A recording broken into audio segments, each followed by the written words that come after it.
Oh, Hey, here we go again. hi. Yeah, Hi. So neither of us have changed our shirts, but that's okay. yeah. Calling Chris Anderson in London. I am in London and calling Rick Byer in Chicago. I am in Chicago, and we are pre-recorded, so we are neither of us where we Who look knows like where we we are? are. Yeah, we're off in the mist. Next week, Chris will be coming to you from the glorious, brand new studios in Windsor, UK. Hopefully, yeah. Are they now? Is it part of the palace that the studio is Well, in? it's the And by long the term. palace, I just mean your new house. Yeah, well, it is in the palace. It's one of the outbuildings of the larger palace up the hill. I'm expecting Chuck and Camilla to invite me over at any time, but until they do, yes, the new studio is in. You might see them out at a bus stop Yeah, or at a fish and chips having joint. a pint down at the local. Exactly. I just assume that everyone in the community embraces them Yeah, that way. yeah. Welcome, everybody, to History Happy Hour. Thanks to Stephen Ambrose Historical Tours for helping to bring you this show. And please check out their rich offering of military history tours featuring people like Chris Anderson and Rick Byer at StephenAmbroseTours.com. And whether you're watching live, watching on replay, or listening to the HHH podcast, yes, we're glad you're here. And today we're going to be presenting an encore episode about World War II nursing and the book For the Boys. But before we do that, we want to take a moment to thank our Patreon supporters, especially our top shelf supporters. You can become one. Look, there's room for two There it here. is. Yeah, man. And I think we could make the type a little bit Oh, smaller. we could even make the Scotch bottle smaller too. We So could that's add a around the fourth. top. We could get Yeah. rid of the Scotch bottle or Hey. put it behind. Ooh, ghosted. Yeah. Oh, yeah. So then then we could have more room and fit more stuff there. So don't be put off by thinking, oh, there's no room for me if I become a top shelf There's supporter. always room at the end. There's always room here at History Happy Hour. Yeah. Okay, I think we've bandied things about enough. All right. Let's get started.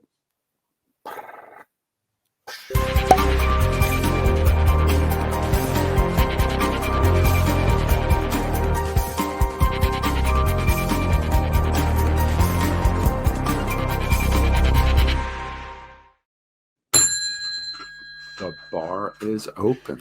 Bar is open. And Chris, so we have a very interesting show today. We're going to be talking with the author of a book called For the Boys, the war story of a combat nurse in Patton's Third Army. And the subject of the book, and pictured on the cover, is a nurse named Mary Balster. And the author of the book is her daughter, N.C.R. Davis, who lives in Georgia. And when she is not writing about her mother, writes about the impact of technology on culture, currency, and politics in the Western world. And so we want to say, hey, welcome to Nancy Davis. How you doing? Great. How are you? I'm fine. I think Chris is fine. And we'll just jump in and get right started. Nancy, your mother was a combat nurse in World War II, and she worked for the 39th Evacuation Hospital, which, once it arrived in Europe, followed Patton's Third Army to the end of the war. And your book kind of covers her story from Pearl Harbor Day, December 7th, 1941, until her marriage in February 1946. So what inspired you to write this book? What's the story behind this book? Growing up, there was family lore surrounding my parents in the war, but particularly my mother. But there was just about her gaffes, nothing serious. I could see from every time we moved, there was this big red volume, and I'll get it for you here, of letters that were, in some upstairs closet somewhere for all the years of my formative life. And then when my mother turned 90, she was a nurse, and she had been a director of nursing home, so she knew a lot about geriatric medicine and realized that she was losing her short-term memory. And on her 90th birthday, she happened to be living outside of Richmond, Virginia with one of my sisters. And my dad had been dead for a couple of years. And she asked me after a very nice celebration of her 90th to come upstairs with her and help her get settled in for a nap. After a little bit too much champagne, she loved champagne. And so I helped her get up the stairs. And as she was getting settled to take a little nap in her recliner in her room, she pointed to that red volume of letters and said, "You remember those?" "Yep." I mean, I've never read them, I said, but I know about the war letters. And she said, "Well, it's the time you read them. And I'm giving them to you on my birthday today." And then she walked over to her dresser, and in the top drawer of her dresser, she pulled out a book I'd never seen. And it was her service diary from the war. Meantime, I had gone over to the nightstand where the big red volume of letters were. And I, just thumbed through and looked at the last entry, which was October 31st, 1945. But when she handed me that service diary, of which you can see the tip of it on the cover of the book, it says "My Life in the Service." When she handed me that little service diary, I flipped through it and I saw the last entry was May 6th, 1945, the E-Day. And so first question I had was, "Mother, that's 5 months that are not in the service diary that have letters that are chronicled those months. What's going on with that?" And then I noticed that she'd torn out that last section of the service diary.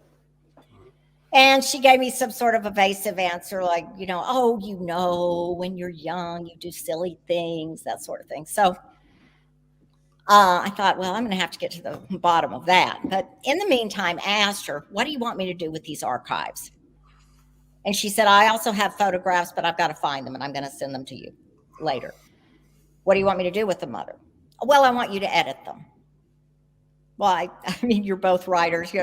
I didn't know what that meant. How do you edit people's letters? It doesn't make a lot of sense. I didn't really understand what she wanted. And she said the reason that she chose me out of the 6 children was because I have a writing background. I used to teach college writing, so she figured, I would be the one to do it. And she said, "Well, I just want some sort of legacy for the family. That's all. And I want the people that I mentioned in those letters and in that diary to be celebrated and remembered, because we're all dying now." And I said, "Okay." So I took them home. I lived in San Antonio at the time. And when I got home, I started reading them. And I just couldn't get to what was really going on. Later on, my agent, Peter Rivas, said, "Well, I know what was going on. She sugarcoated those letters, because you got to remember the audience." And of course, as writers, we know we think a lot about our audience, right? Well, she was keen. She had a keen sense of audience as a young woman and thought, "I'm writing these letters to my parents. I'm not going to, I've got to sugarcoat them." And so all those letters really did for me was, just piqued my curiosity to think, what's behind the letters? What's the story behind the letters? So a couple of months went by, and I called her at my sister's in Richmond. And I asked my sister to put her on the phone. And when she did, I said, "Mother, I'm going to just start off by saying I read through the letters. I've read the diary, got more out of the diary than I did the letters. But I want you to just tell me, if you had to describe the war part, Normandy and on to post-war Germany, if you had one word to describe your experience, what would that word be?" And granted, as you know, about 65 years post the experience that I'm asking her about. And it didn't take, it was less than 2 seconds. And her answer was rage. And this just astounded me because my mother was a very reticent woman when she got older, and just, you know, class act, never an expletive out of her mouth. And for her to say the one word to describe that time was rage, I couldn't believe it. And then I knew I had something, and I said, put Susan back on the phone, my sister. And so she did. And I said to Susan, I need Mother to come and live with me for a little while. I've got to get to the bottom of this. And so little did we know, it took 2 years. She lived with me for 2 years. And in the afternoons, I would interview her about the war. So that's the background of it. That's how you got started. Yeah. So Nancy, why don't you tell us? I mean, a lot of the shows we've done, a lot of the books we've had, a lot of our viewers, they're familiar with the war, and they have a general sense of how somebody joins the Army or the Air Forces or the Navy or becomes a Marine. I think there's probably a lot fewer people that know what was the process of becoming an Army nurse. So maybe just start there. Where is she coming from, and what makes her decide, hey, this is what I want to do? And then how does she actually become an Army nurse? She knew, and in chapter 1, I describe it. She came from a very patriotic family, like most people were back then, and in America. And she was reared in St. Paul, Minnesota. Her father had been PFC in the First World War. On Pearl Harbor Day, she knew somehow she was going to serve, but she had no idea. Just like a lot of your viewers may not know the process. She had no idea how you do that, especially as a female. But she promised herself she'd figure that out. She was finishing up nursing school. She was in a practicum called for a private hospital that no longer exists called Miller Hospital. And she thought, well, I've got to get through Miller. I've got to graduate the following May. Then I need a little experience. And if the war is still going on, by God, I'm joining. I just don't know how. So she didn't know the process either. She'd never heard of ANC, Army Nurse Corps, any of that. But what happened was, in the spring following the year that she graduated from University of Minnesota, there were flyers that got sent around all of the wards of every hospital, probably in the country, hers including. And she saw these flyers in which they were asking the nurses who were working in those hospitals to start training younger nurses who were graduating so that they could go take care of the soldiers overseas. And that really lit a fire under her, because she'd promised herself secretly that she was going to join. And here there were young nurses that had less experience than she did, and she was going to be asked to train them. And that just really bothered her. And she thought, I'm going to figure this out. I'm going to figure out how to join, because that's ridiculous. So she had heard that you could join through Fort Snelling, and that you would be a part of the Army Nurse Corps. And she talked one of her best friends into going with her, thinking that her parents, because she was going to do it behind their backs, would not be as upset if there was a friend of hers who would go with her to Fort Snelling and sign up. And the reason that she felt that she just could not do it, that she had to do it clandestinely, was because she kept overhearing her parents ever since the war started. Oh, thank God we have 3 girls. Thank God, because everybody, all their friends who had boys who were either conscripted or who had signed up. And so she was thought, oh my God, they'll kill me. They won't let me do it. And so she felt like she had to do it behind their backs. And so she and Lorraine Matsky, who was one of her dear friends, decided they would meet and join Fort Snelling together one afternoon in February of 1943, and that's what they did. So they caught the streetcar and then the bus and made it over to Fort Snelling and joined up. How old was she?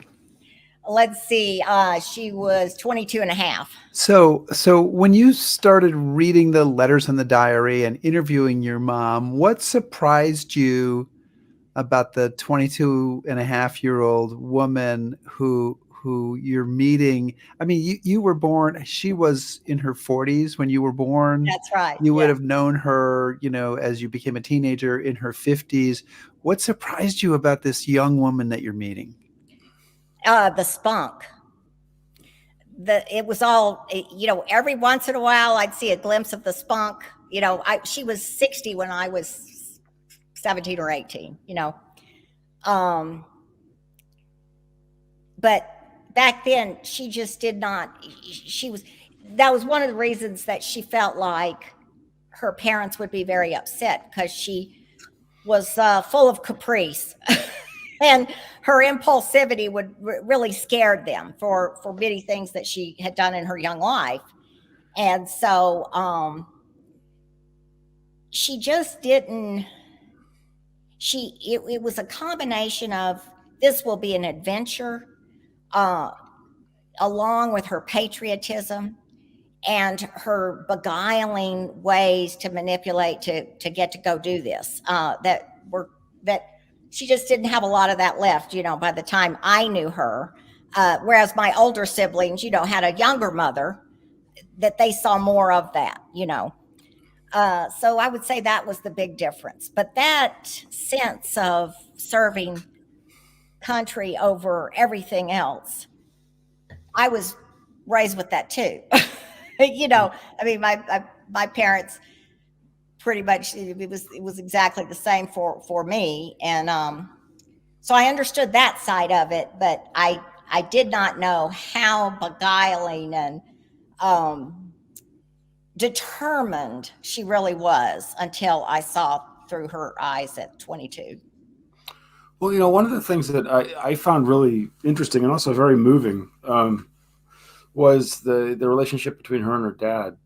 Because, one of the things that that struck me was her dad had been in World War I. He knew what this was all about. So, I mean, were there discussions that they had either before, as she's going in, or after she gets out? Because obviously they can share things that she's not going to share with anybody else, right? Yeah. So maybe, talk about that relationship a bit. Yeah, she was quite close to him. I think that it was something that she carried all the way to the end of her life. One day when I was just to kind of help people understand the level of love that those two had for each other,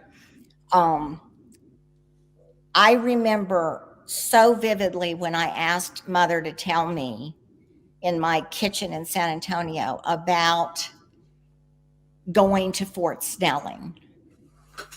She happened to just feel something in her peripheral vision. It was just this image that she kind of had, and she turned and looked as she was on the streetcar, and it was her father making his daily walk on the streets of St. Paul, headed toward the train depot in which he managed all the food services for the St. Paul Union train depot at the time.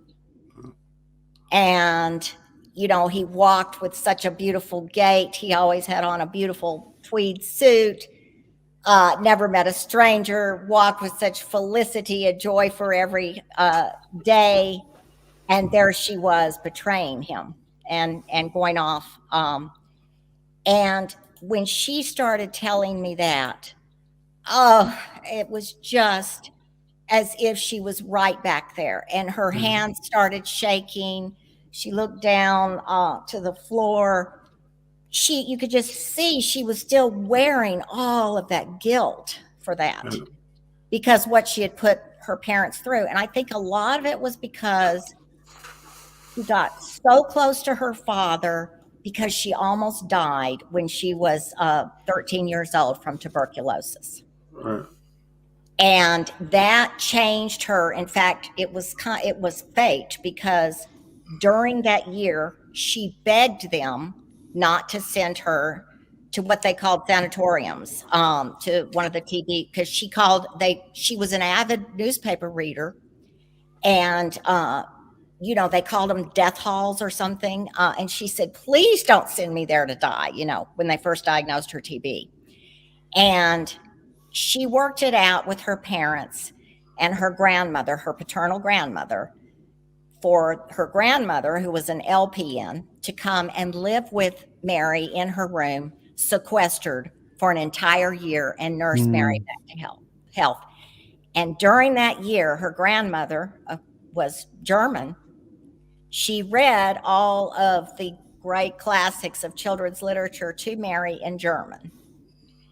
And at first, Mary was so weak that she had to write on a little chalkboard that her father got her what she would want. And before they knew it, she was writing in German what she would want, for them to bring her from the kitchen.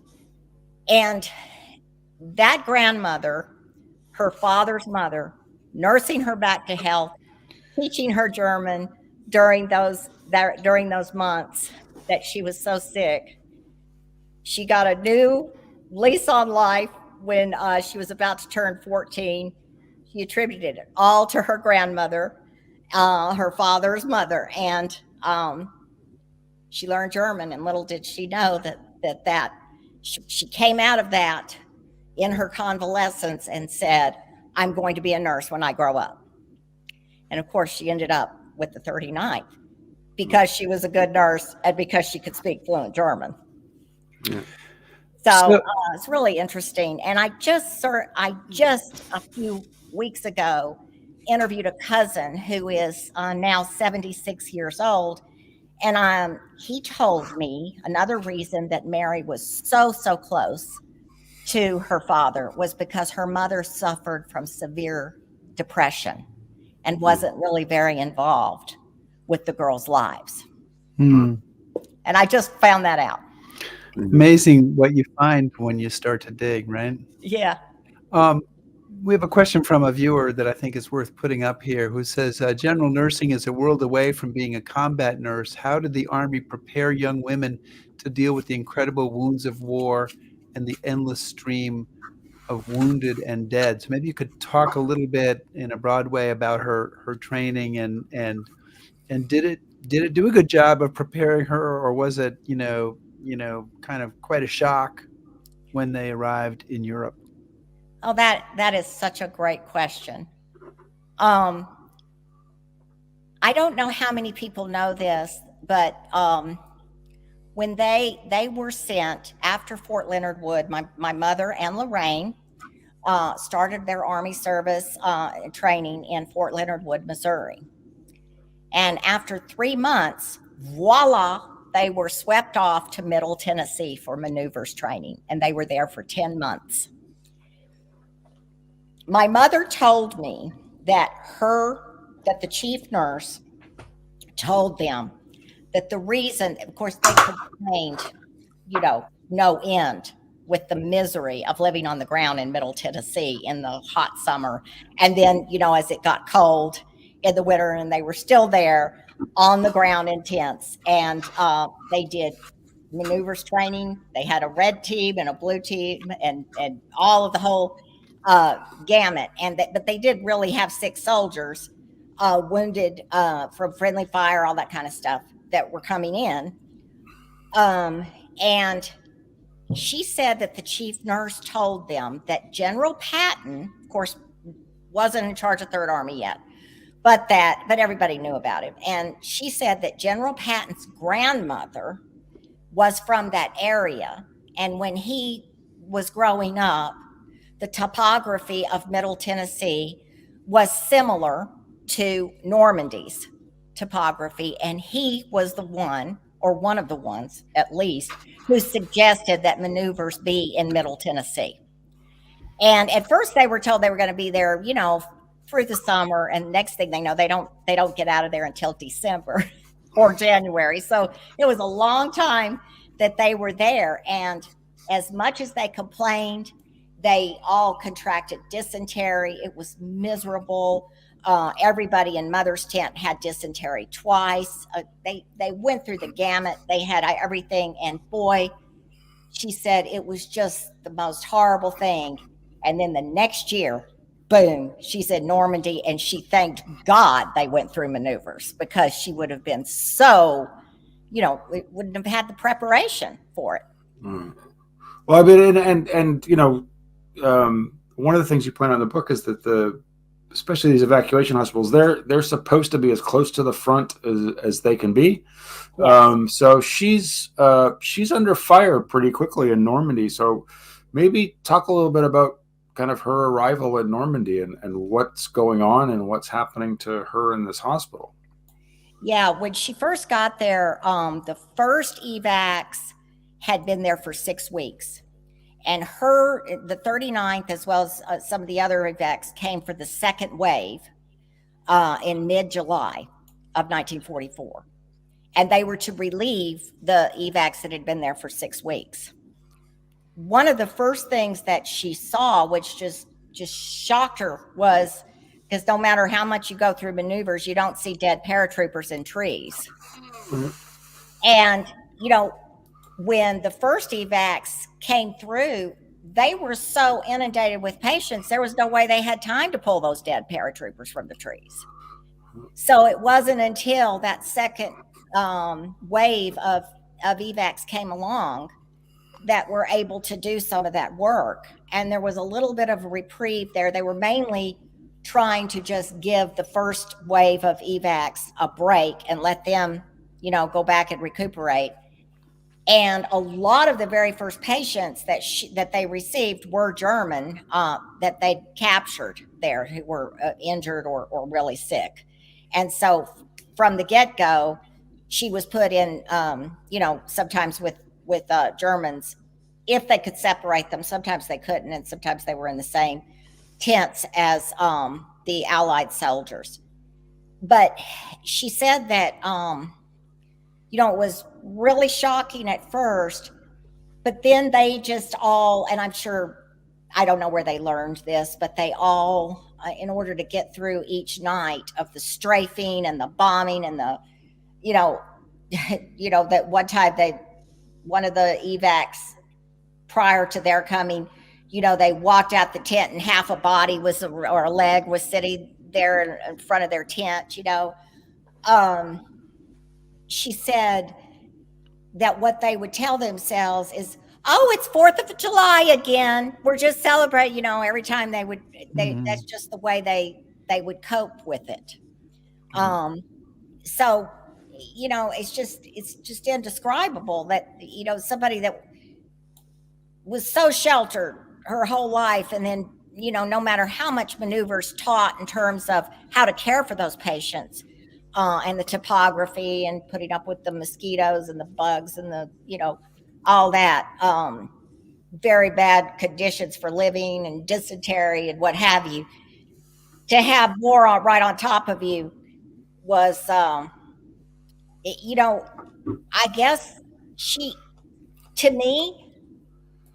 acclimated very quickly. If you just look at those letters, within the 3rd or 4th letter, boy, she was just, oh, it's 4th of July again tonight,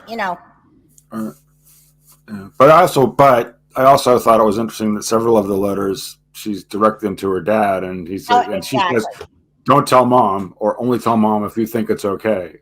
That's right. That's right. Yeah, absolutely. Your mother was quite a writer. I'm sure that struck you.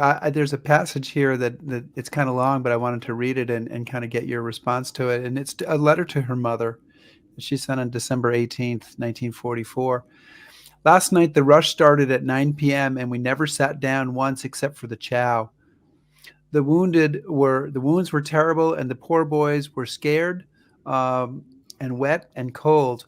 One little 19-year-old boy received a back wound and had to lie on his stomach. And when I went to give him a hypo, his nose was just dripping and he couldn't use his hands because they were wrapped in gauze and strapped along his side. So I got some dressing to use for hankies and just had him blow his nose until it was all clean.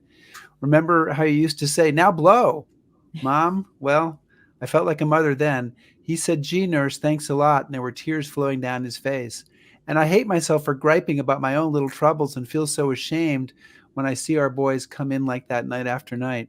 Well, like the captain said last night, it is up to our generation to make the supreme sacrifice, and we can only hope that it will be a sacrifice great enough so that our children won't have to do it 20 years from now. If there is enough left of our generation to have children, I mean the kind that will make good American citizens, because we all know the cream of the crop is being destroyed in this war. She definitely, there's a progression in her letters, which You you see quote the from maturation, right? liberally, yeah, and it's getting darker and darker as you go through the war. Yes. And so what, I mean, one of the other things that I think is interesting is she's interacting with a lot of civilians and a part of the world that's been absolutely kind of devastated, obviously. What were her impressions of the French and the Belgians and the Germans and the civilians that she was interacting with? I hate to quote her too much on the French, but No, feel free. she said they always look real pretty on top, but we're dirty as hell underneath. I mean, she says so funny things. You know, the thing that I think struck her the very most was just the absolute destruction of such a high-tech country. When she got into Germany and she saw how advanced they were and how they chose, you know, because of tyranny, to destroy themselves. And along with a lot of other people. And it just, she could not get her mind around that. How? Why would they do that? You know, when she stepped in that hospital that in post-war Germany, and it had, you know, electric doors and 3 indoor swimming pools and just the most opulent, most, you know, things that we've never dreamed of having in a hospital to this day, you know. And the amount of destruction that she saw, she talked a lot about the little children, and she was alarmed at the sexism. Like, for example, that she said that the men would always be, if they did have a cart, you know, a way to go around on the horse and carriage or whatever, the men would be up there, but the women and children would be walking along, you know, the downtrodden women and children. She thought that was really strange, you know, and just the choice for tyranny over advancement really just boggled her mind. And to allow the children to be destroyed like that. Nancy, there's a complicated romance embedded in this war story. Mm-hmm. And it's about your mom, so it feels awkward to even bring it up. But you brought it up because you put it in the book, so I feel like I can bring it up. She falls in love with Robbie, who's on the same ship with her, coming across the ocean. And they become engaged. But even as she's engaged to him, she becomes involved quite intensely with somebody that you will only name in the book as Dr. W, although I'm sure you know Dr. W's last name. Can you tell us more about this? And as the daughter of the protagonist in this book, how did this all strike you when you kind of uncovered it? Because I can't imagine you knew anything about it before you started working on it. I didn't, and it was the reason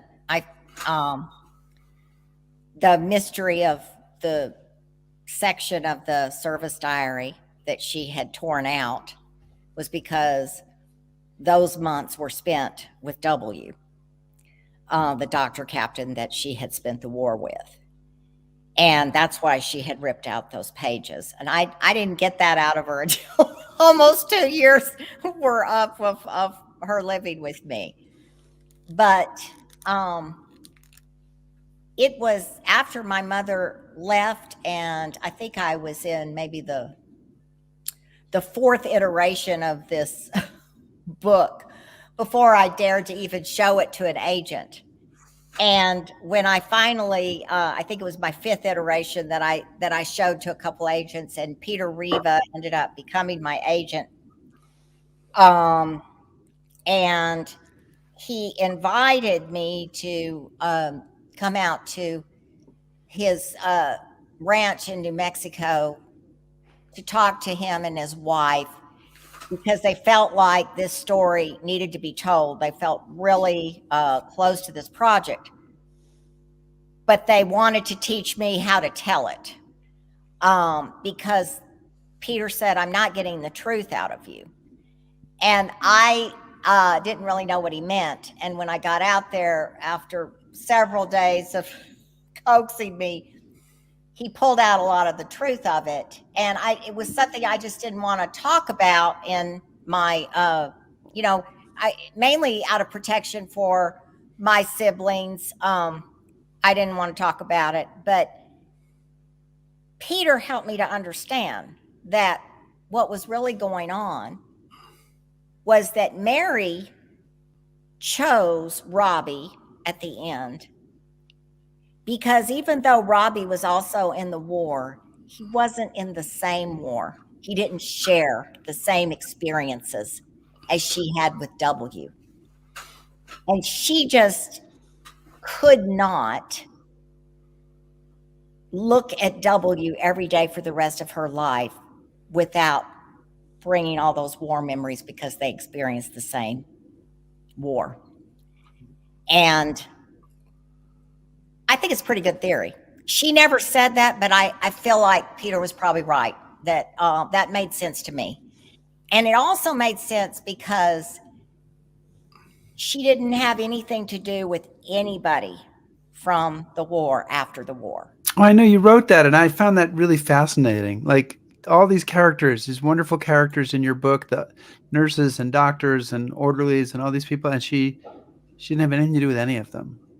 Yeah, I think she couldn't survive it unless she cut it all off.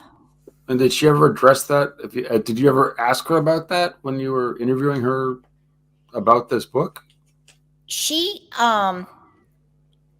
I didn't ask her that specifically. It was just more of a, she said something like, and I'd have to go back to my notes, but I think it was something like, when you go through something like that, you have to compartmentalize. And that's the way that I chose to compartmentalize. Hmm. So that was kind of the answer I got from her. So we've talked a little bit about Normandy, and we don't have, we want to keep an eye on the time, but just so folks know, what's sort of the arc of the progress of the 39th? I mean, we talk about her serving with Third Army. So what is the 39th up to? Where are they at? What sort of things or campaigns were they involved in?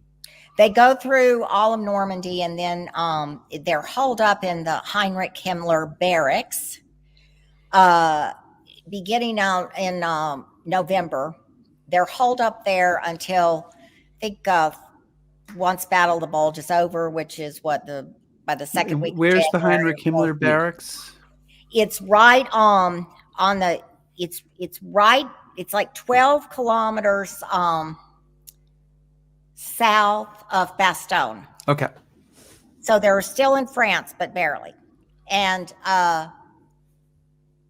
she's in terms of the arc of the story, getting those patients out of Bastogne and then the flood of them into the 39th. And I don't think I can't remember offhand, but I think it was only maybe two other evacs from Third Army that were that close to it. So, oh my God, just in the hundreds of admissions per night. Right. And then she said something, and then they go through Belgium, Luxembourg, and then on into post-war Germany afterwards in the spring of 45. she is kept in Germany all through the summer because she could speak German and because she didn't have very many AR points. In other words, she could, she wasn't a very good soldier. She was a great nurse and a terrible soldier, and she didn't toe the line very well. And so her AR points were not so good, and she ended up having to stay. And she figured she was going on to the CBI too, until we dropped the atom bomb. So she felt for sure she would never get to go home as any kind of leave prior to going to CBI. In fact, I think just very soon after VE Day, they made her watch a film On to Tokyo. And she said, uh-oh, and some of her friends were already, planning to go on home.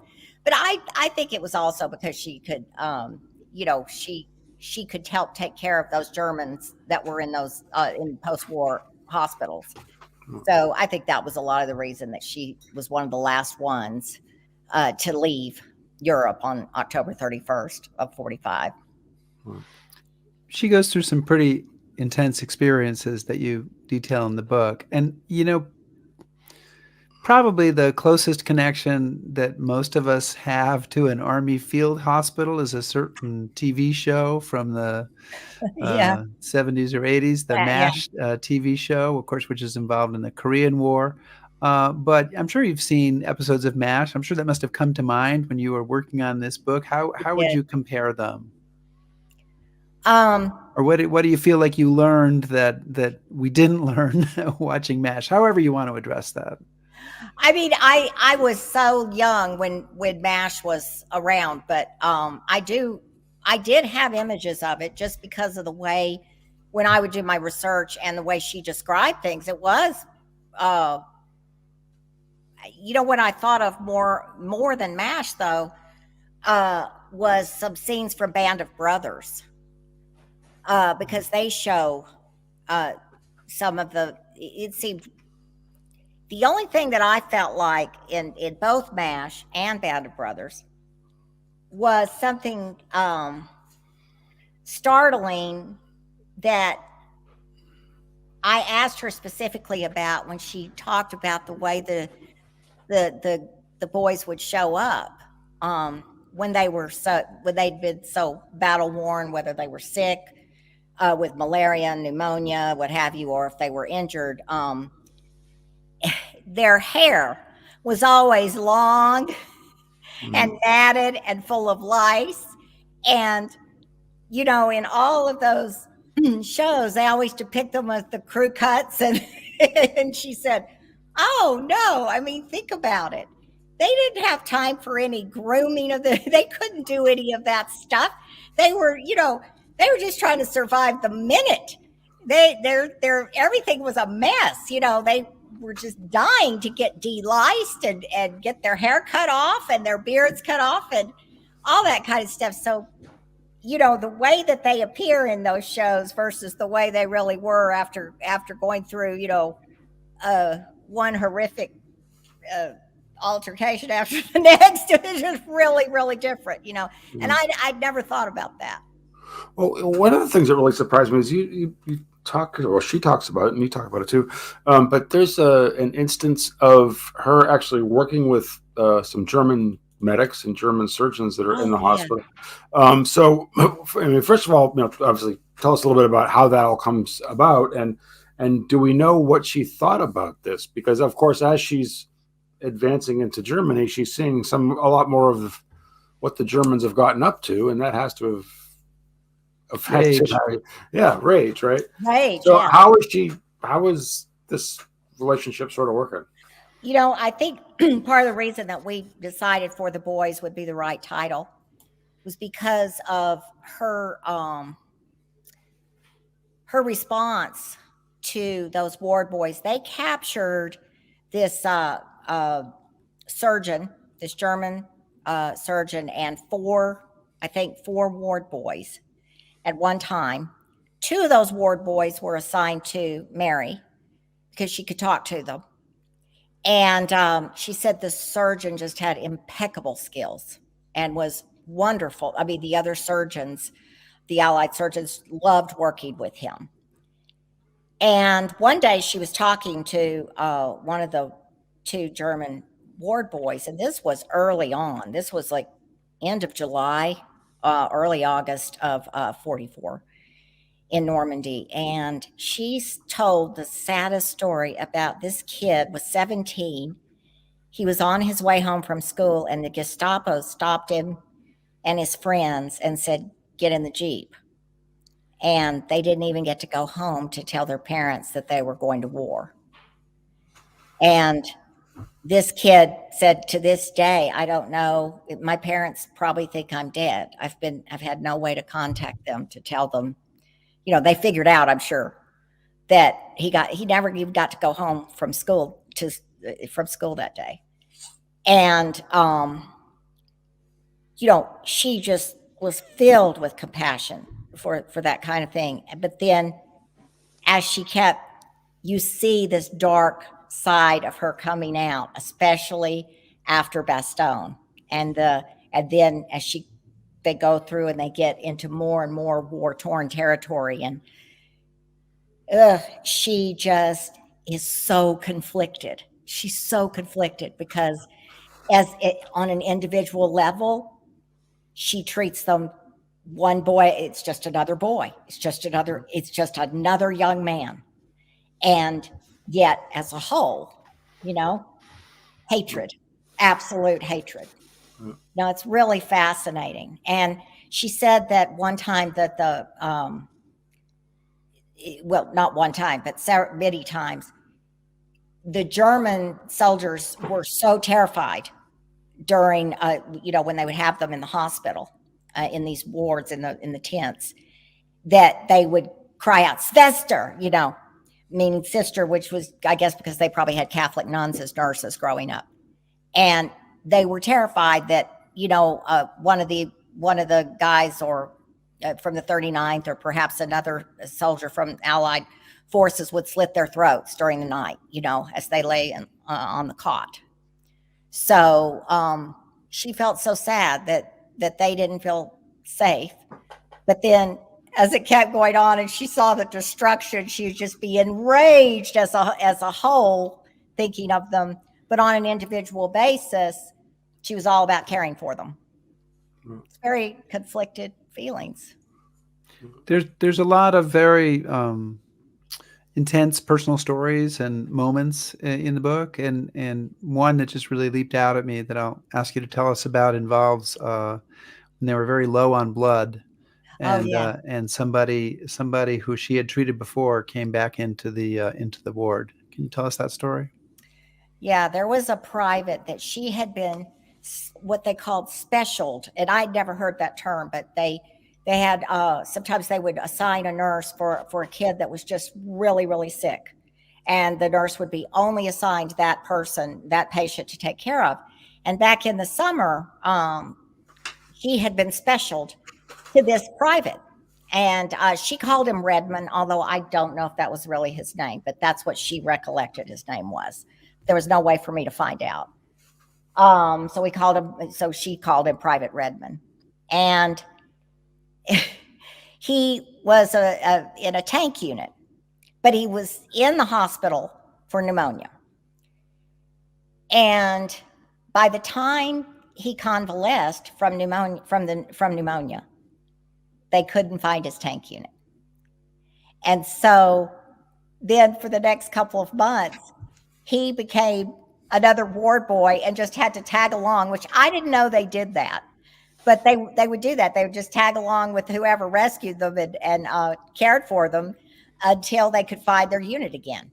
And lo and behold, he shows back up with 40% burns on his body and a gunshot wound to the chest. When out of that whole Battle of the Bulge, and because he had been returned to the tank unit in October of that year. And so their own supply room had been bombed, shelled.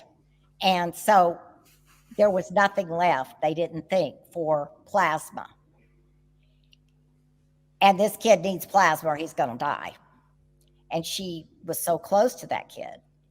And she was determined to find plasma for him. And it ended up that the only plasma they could find had colored written on the labels. And so she ripped off the colored labels. Meaning it was only to be used for African American soldiers. Correct. Which she thought was just so absurd, you know. And she ripped off the labels, and they used that for him and for other soldiers. That's right. And she, you know, later I started thinking about that so much. And I just, you know, to borrow a term from JFK, it was moral courage to me, because she was defying an Army rule. I mean, blatant Army rule. And she chose. Yeah, I mean, I just think that was so morally courageous. And she had no idea if and she knew, you know, oh my God, they could, you know, they could send me back home for this. Well, but I don't care. She's called into, somebody reports this, right? And she's called in To Chief Maxon, to her superior officer to explain this, and she, who's a hard ass, who's been hard on her for the last year and a half. But then she commends her for it, which was just amazing. Yeah. So, moral courage. I think they all had it. Yeah, no, I was gonna. I mean, it's not really my turn, but I do have a question. Your mother didn't stay in touch with any of these people, so I was wondering if you made an attempt to track any of them down.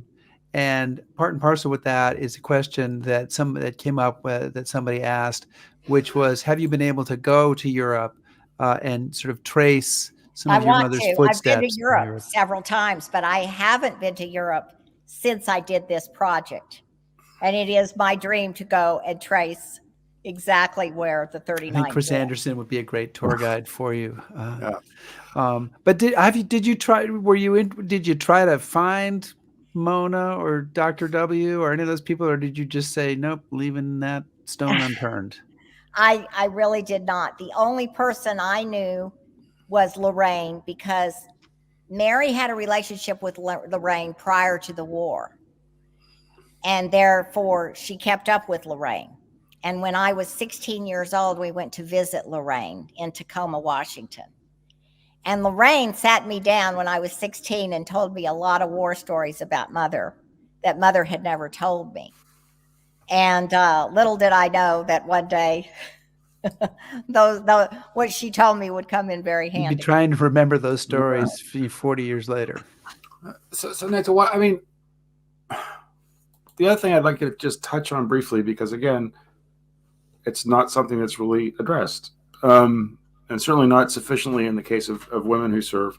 But talk to us a little bit about what happens when she comes home and what this is. This is not the homecoming you expect, right? Right. I did not know.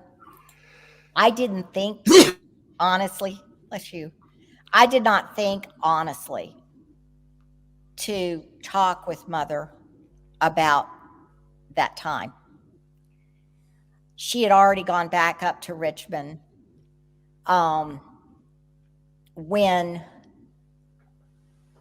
my Aunt Nancy, who died last fall at age 100, Mother lived to 99 and a half, and her sister Nancy lived to 100, a little over 100. Aunt Nancy was still very mentally sharp. About 6 years ago now. And I interviewed her over the phone. And she told me that my mother went to her room and she did not come out for months. And they did not know what to do with her.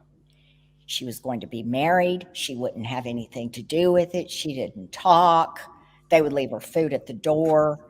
Aunt Nancy said it was just horrible. I mean, that they didn't know what to do. What was she going to even show up for her own wedding that was going to be in February?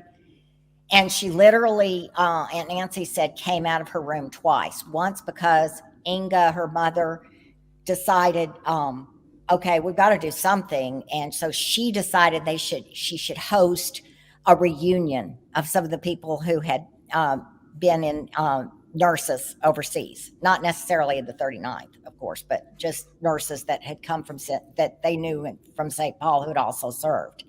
And she hosted them to come. And Mary was forced to come downstairs and see those girls that she'd grown up with. And then the other time was when she met W to talk to end the relationship. And that was it. So, you know, she had to process what she'd been through there. And there was no way to do it unless she just sequestered herself in that room for months. Did you see any signs growing up of her PTSD? I did. When you read that passage about the Kleenex and the young man, and she was in every list. I mean, I don't think I could find a list in those letters in which she did not write Kleenex. Please, mother, send Kleenex tissues. She was obsessed over them. We used to tease her about them. Mother, if you'd only had stock in Kleenex tissues, because she was like that the entire time we were growing up. And she had to have them in every room.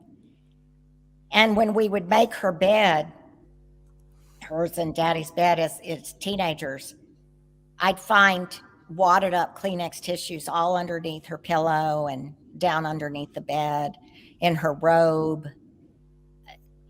You know, she obviously had been crying a lot. And she had tissues with her all the time. It was just a very strange obsession. And I didn't understand it until I started reading those letters. And then the other thing that a lot of people say, oh, everybody does that when they get older. They get cold. They're very cold. She was terrified of getting cold. And when and when she was in San Antonio from those 2 years, you know, she was in her 90s. And I was at the time married to a geriatrician, a physician that specialized in geriatrics. And he was terrified that she would fall, because that's usually the end of you know, someone of that advanced age. You know, falling is a big reason that they end up dying later. So he said, just get in the shower with her and, you know, shower her. And I would do that, but I would have to get it just very, very steamy hot in that room and show her how warm I'd gotten the bathroom, before she would go in there. And one day, as I helped her get undressed to get her into the shower, she said, you know, I know you think I'm crazy about this and how you have to prove to me that the shower is really warm. But Nancy Carroll, I was so bone cold for 2 straight years. I never could get warm. And I just can't go through that feeling again. So it definitely was still there. Well, Nancy, I want to thank you so much for joining us today. I've been hanging on your every word. You sent all these pictures. And I never put any of them up. But here's a picture of your mom, Mary, as a nurse in the war. And just to be fair, this is Robbie, who she met and who she married and who was your dad, is your dad. And so we at least got to mention those 2 pictures. And I want to mention again, your book is called For the Boys, the true account of a combat nurse in Patton's Third Army. So thank you. It's been a great hour. Thank you so much for joining us. Thank you both so much for your support. Really appreciate it. Good luck with it. Thank you. Okay. Next week, we are back live, and you'll get your first glimpse of Chris's new studio.